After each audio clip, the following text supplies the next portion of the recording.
Welcome to FFCC's Off the Menu with me, Minnie Jacob.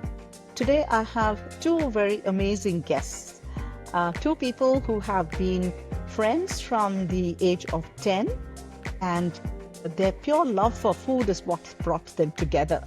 And they have gone ahead and turned their friendship into a business partnership and started a wonderful company and are very successful at that. Meet Amar Hanifa, Managing Partner, and Abdullah Al-Khaja, Managing Director at Swift Food Investments.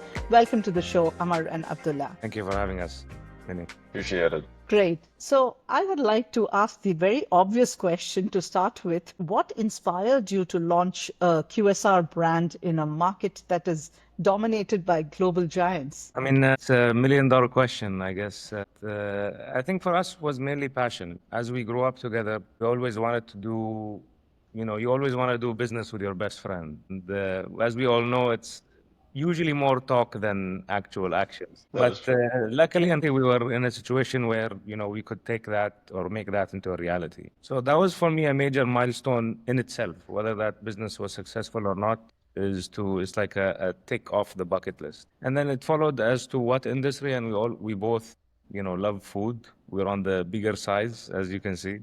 So, this is something that we always wanted to get into out of passion. And, with our previous experiences and, to a certain period of time, we decided why not, simply. Life is too short and perhaps this will take us elsewhere.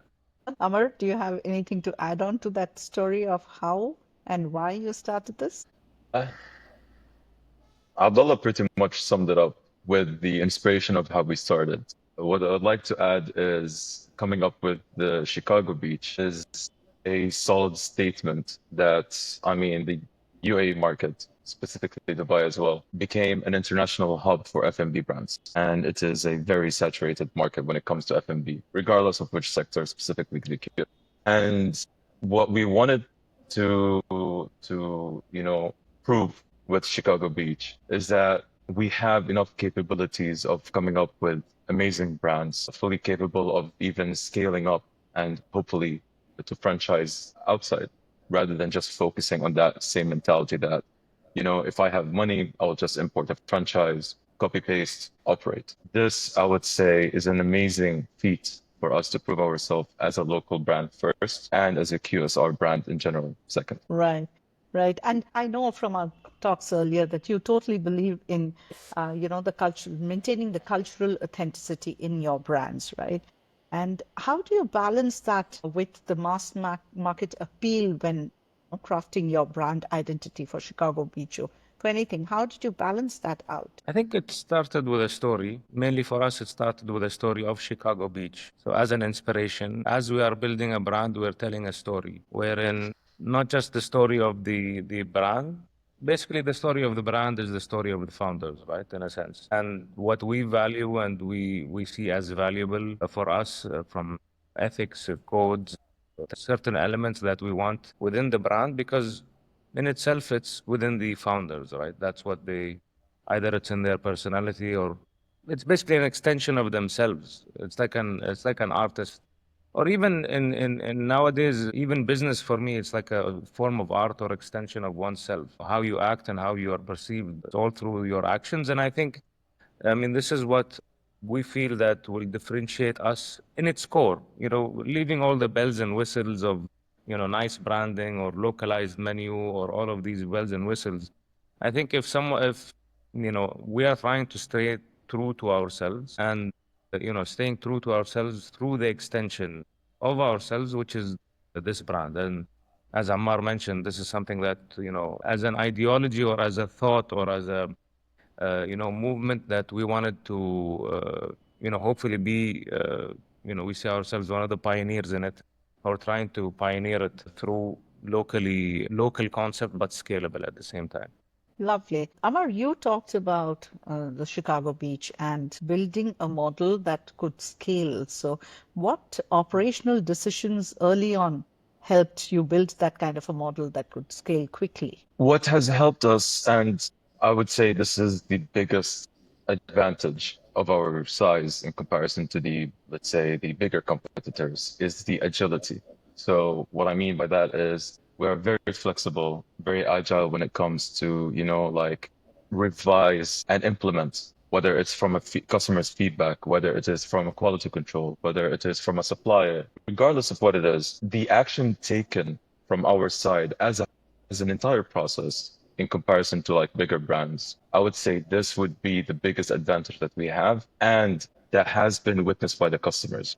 The customers actually touch that. If a customer comes up saying that, I will give just one example. The biggest challenge that we had in the beginning, and I would say the mostly, let's say, commented on product that we faced was the fries. So the fries, what we thought was good, apparently it wasn't the same feedback what was received from the customers. And other brands, it would take so many levels with the approvals and revisions, and I don't know what else that goes into the process, but it is a very lengthy process. In our case, we heard you, we worked on it, we had several testing sessions, we had comparisons, we have reached out to as many suppliers as we can. And just to make sure that the new quality of fries, we don't want to go also from operational standards. We don't want to continuously change the price. So we wanted to take enough time to make sure that the next one is the one. And that was, of course, that was witnessed by the customers, and we received the positive feedbacks afterwards. That's great to know, and I agree totally that agility and the speed with which you can take decisions and change paths or change directions makes a lot of difference in how you can kind of build and grow a brand, right? Now, Abdullah, Swift Food talks about challenging norms. Can you share an example of any bold decision that you have taken that has paid off? I can think of a big one. For us, like I said, we're trying to stay true to our values, and this goes on to the bigger things and even the smaller things. So for us, which for us is a big thing, for us, for example, we don't serve Pepsi or Cola in Chicago Beach or in our restaurant. Not saying that there's anything wrong with serving Pepsi or Cola, but this is not what we prefer. Instead of that, we serve a Saudi brand by the name of Kinza, which have an amazing line of soda items. Just by that example, and there's many examples other than that. Just using that example is that this is something that very few, now increasing albeit, but in the past, very few brands decide to take that step in terms of support of local or regional suppliers. Sometimes there are challenges from a supply chain, there are challenges from pricing, there are challenges from many different aspects where, of course, you will never get the same quality or the same level of service such as when you're dealing with Pepsi or Coca-Cola, because they're behemoths in that field and they have that capacity to deliver and beyond. But for us, what we stand for in terms of representing the local and regional brands and showing support and giving them a chance. And if you look at a few articles and or reports, in the past 2-3 years, you'll see the rise in the local and regional manufacturing and even requirements from manufacturing into F&B or all other industries as well, or even brands. And I feel for us, this was something that we wanted to implement in Chicago Beach. And although sometimes we can't really implement fully, but we wanted to kind of start somewhere and put our foot down. Right. But between you and Amar, did you ever have conflicts in taking those bold decisions? Amar's smiling a lot, so maybe Amar should respond to that. I mean, it's narrowing down the direction. So not as a general direction. I think what makes as Abdullah stated at the beginning of this podcast, what makes our partnership beautiful is since we've known each other since forever, we know how to communicate. Even when there are conflicts, we know how to resolve these conflicts and come up with the middle ground. And I think this has been paid back with all of the decision makings that we have done so far, the birth of Chicago Beach and the rise of the brand in terms of recognition up until this day. And yeah, I mean, just to add, and since you're talking about this, just to add, for me, I'm known in the company as the worst case scenario guy. I'm extremely pessimistic. So for me, before taking let's say bold decisions, I think of literally every single worst case scenario that can happen. And talking about this today, looking back at what has happened from closing down a franchise to coming up with a brand, developing the brand and launching it all within the span of 6 months. I mean, even up until today, when we talk about this is a huge milestone. People usually take 1 year or 1 year and a half of purely just planning, and then let's say a quarter of execution.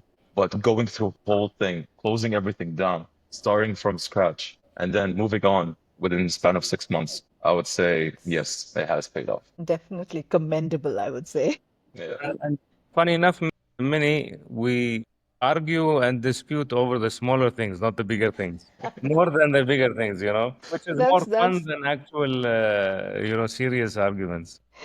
That is true. that's great. That's the way to be, I think. And that's the best way. So, what about mistakes? Have there been mistakes that have taught you something invaluable about, especially about the QSR space? Anything you want to share?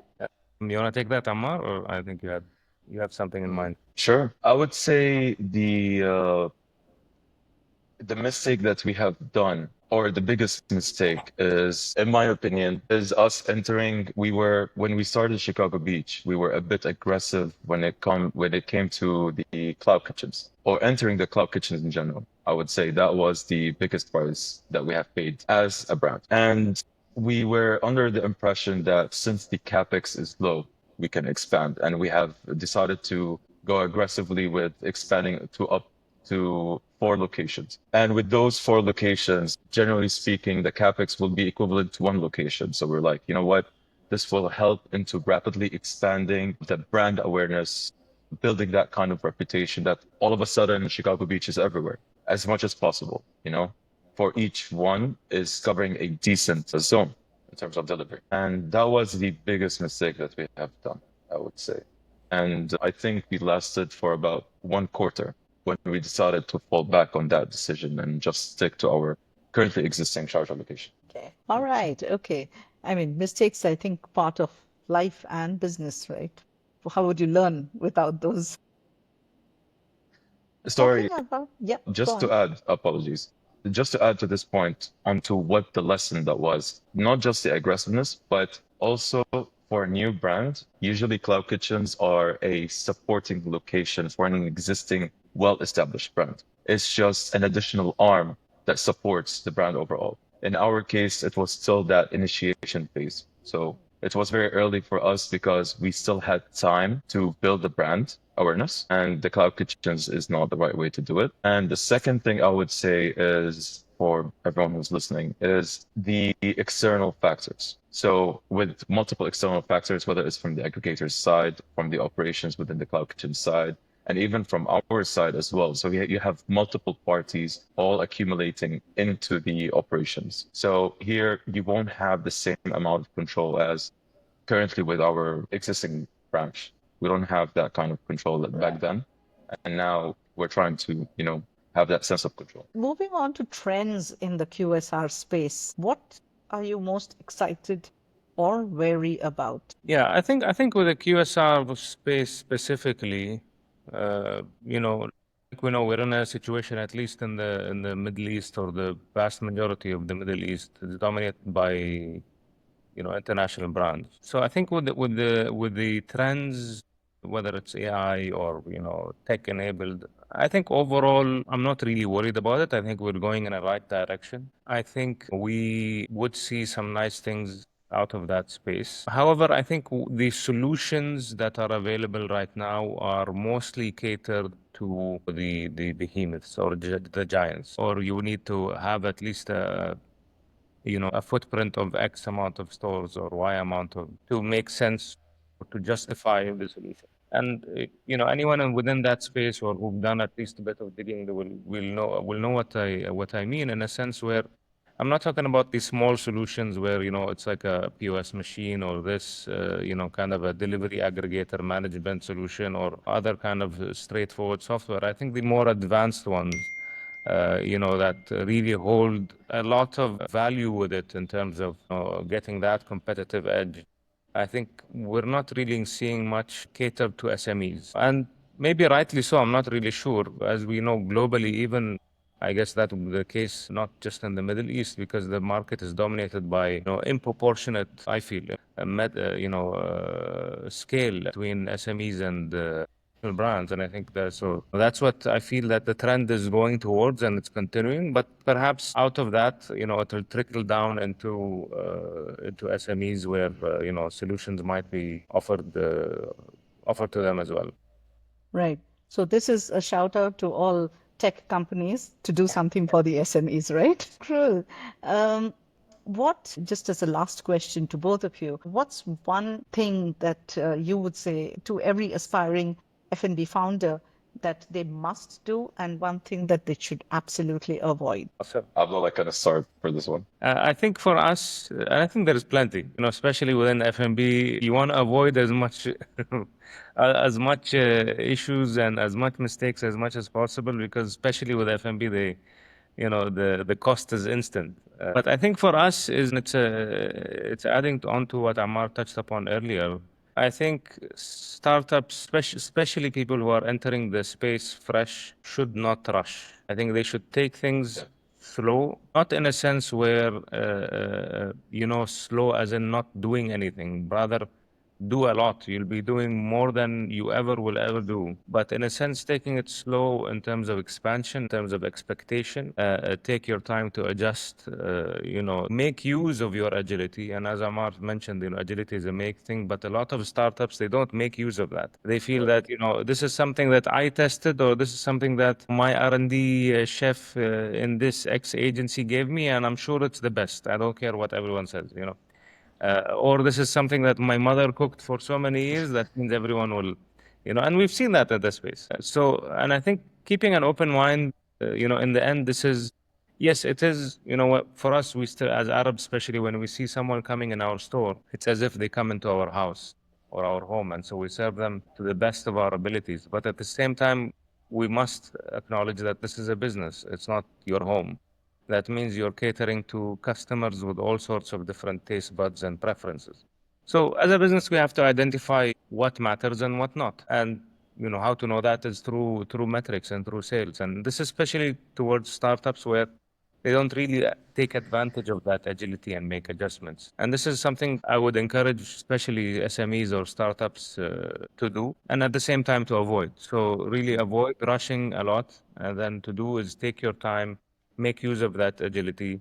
And there's always things to do. And a lot of people, especially with let's say we call them a mom and pop shop or one shop, they feel that, okay, the shop is running, there's not much to do, but there's a lot to do. If you really think about it and put it down on the paper, there's a lot you can do from small to big, and you can really turn around that restaurant, or even if it's a one shop, restaurant, turn it into something amazing. Absolutely. Amar, do you want to add something? As a worst case scenario guy, I would say that when someone starts, let's say, a new company or a new brand or a new concept, regardless of what it is and the kind of stage that person is at, the founder, is to take the risk management with the extreme cases. I mean, we all heard with a lot of startups that didn't even complete a year and they have closed down. Miscalculations, mismanagement, or basically, I feel like some people, they still don't take that as seriously as they should. They calculate the extreme, they calculate the best case scenario, they take the average, and that's how I calculate my operations. And the kind of bleeding process at first. And it's okay. Take into account the worst case scenario, the extreme scenario, and make sure that you're fully ready for that. If things go better much sooner, good for you. But if not, at least you have taken everything else into account. And that, based on a lot of the different stories that we hear nowadays, I would say that would be my advice to everyone. Great. That's wonderful. Like what both of you said is something that all founders for any business, for that matter, not just F&B, for any business should look into and should be careful of. Thank you so much, Abdullah and Amar, for joining me. It was wonderful having you and getting your insights, and wish you all the very best for your ventures.